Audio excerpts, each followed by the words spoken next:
Tonight, the president of Ukraine says his country will fight to the end as U.S. intelligence agencies warn of more intense battles ahead. And President Biden has banned Russian oil imports, even as the refugee count tops 2 million, half the population of L.A.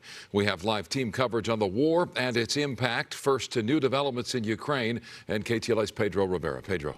As you guys mentioned, President Joe Biden took steps Tuesday to hit back at Russia, establishing a ban against Russian oil and natural gas imports, something President Zelensky has been requesting for days now. Tonight, as more Ukrainian civilians are caught in the crossfire of war, it's a move the Biden administration hopes can deal another blow to a Russian economy already on a steep decline. The decision today is not without cost here at home. Hitting Russia where it hurts. President Joe Biden on Tuesday announced the U.S. is banning Russian oil and natural gas imports in the United States, a decision praised from both sides of the aisle. At the same time, the president is vowing to work with energy producers to try and rein in soaring costs. I'm going to do everything I can to minimize Putin's price hike here at home. Meanwhile, in the House of Commons, Ukrainian President Volodymyr Zelensky received a standing ovation from the UK Parliament following his address, where he called for continued support and told lawmakers, quote, "We will continue fighting for our land, whatever the cost." The Associated Press reports Russian forces have a strong presence in southern Ukraine along coastal cities, but the invading forces' push into areas like Kyiv have stalled or slowed down.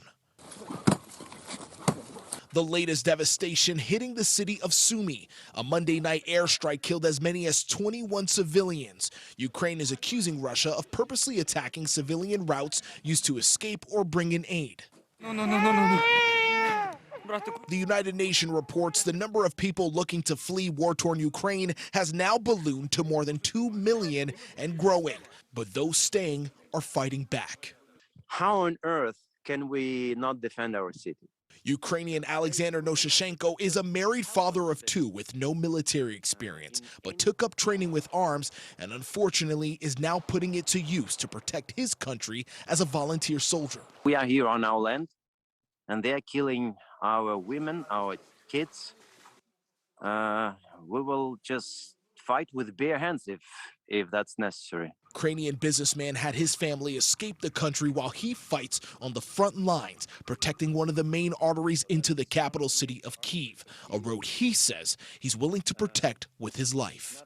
Am I afraid to die? Yes and no, because, sooner or later we all die. But it depends of how we die, as free men or as those who run.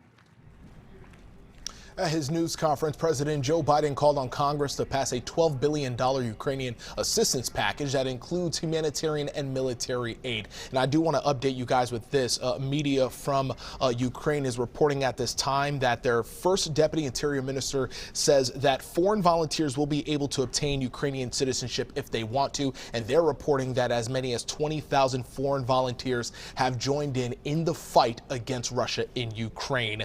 That's coming in the last few hours, that report.